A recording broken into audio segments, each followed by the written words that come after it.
What's up guys, my name is Triforce Addiction and welcome back to another Super Mario 35th anniversary video. So here we are going to talk about the top 5 facts of Super Mario 3D All-Stars.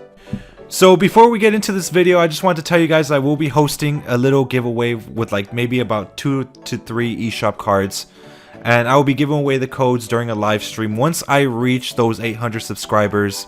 And yeah, I just want to let you guys know that's going to happen, so make sure to be subscribed, make sure to ring that notification bell whenever there is a new video out, and make sure to tell your friends, of course, so we can increase that subscriber count and, you know, of course, speed up this giveaway time. So yeah.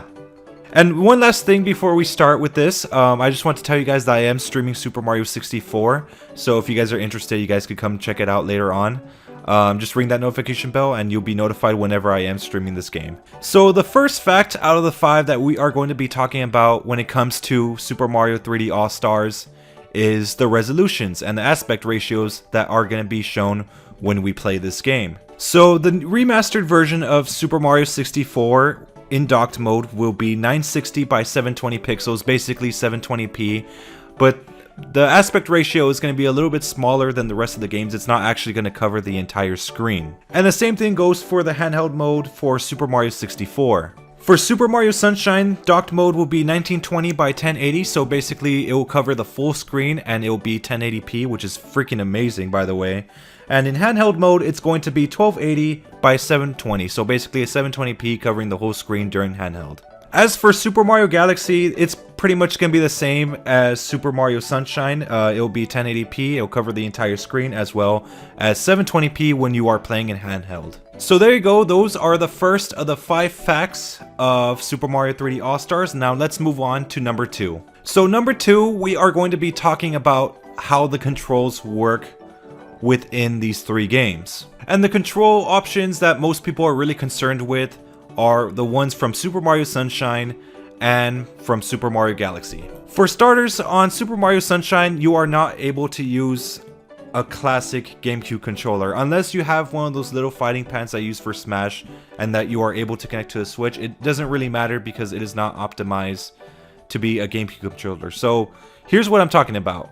So for example, whenever you want to, you know, spray the water, well, spray flood while you're running, you can't do that now. You're going to have to stay still, or there's probably going to be another button that will allow you to do that. So now there's no pressure triggers or anything.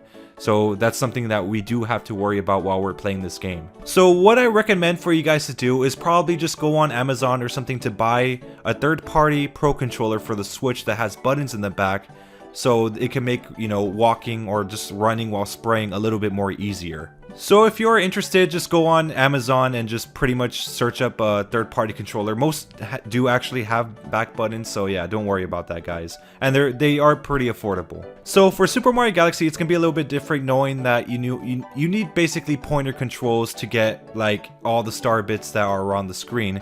So they decided to use the Joy-Cons. You know, you can have them either separated, just strapped onto your wrists, and you can use the pointer controls like that, or you can use the gyro controls from a Pro Controller. So yeah, it does allow you to either use a Pro Controller or just split Joy-Cons. Another interesting mini fact about this is that to do a basic attack in Super Mario Galaxy, you no longer have to shake a controller. It's going to be assigned to a certain button. I'm not sure which button it's going to be. It can either be like A, B, or X or Y. It doesn't really, I don't really know how it's going to work.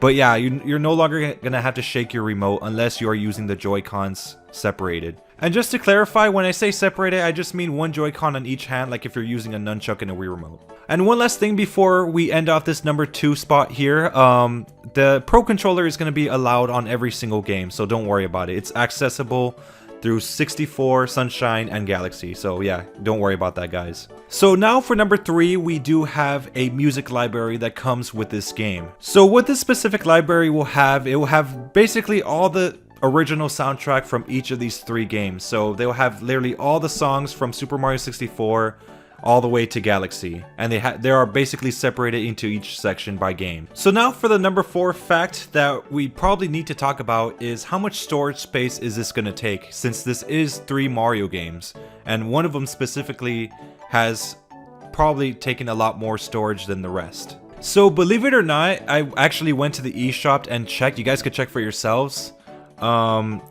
it is going to be approximately 4.7 gigabytes. So yeah, that is a surprisingly small amount of memory that it's going to take for your system. Of course, this is mainly if you're a person that likes to buy games digitally, so like you could play them later on in the future. Yeah, it's not really that much memory. You don't even need to have an SD card if you want to play it. So yeah, that is a pretty cool fun fact that you should know about this game, just in case any of you guys were actually wondering. So for the fifth and final fact that you guys should know about this game is the availability. So of course, this game is going to be available up until March of 2021.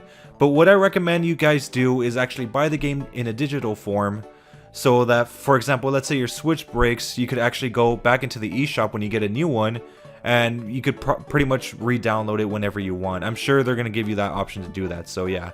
Just take my word for that. For those of you guys who enjoy, I guess, collecting physical copies of the games, I recommend pre-ordering it now completely before it's too late, because if you do it like later on, it's probably going to be a lot harder to get your hands on. And I'm sure there are a lot of collectors out there that want to get this specific game into their shelves. Alright, well, so that pretty much wraps up the top 5 facts videos for Super Mario 3D All-Star. And like I said before, make sure to pre-order this game before it's too late for those of you guys who like physical copies.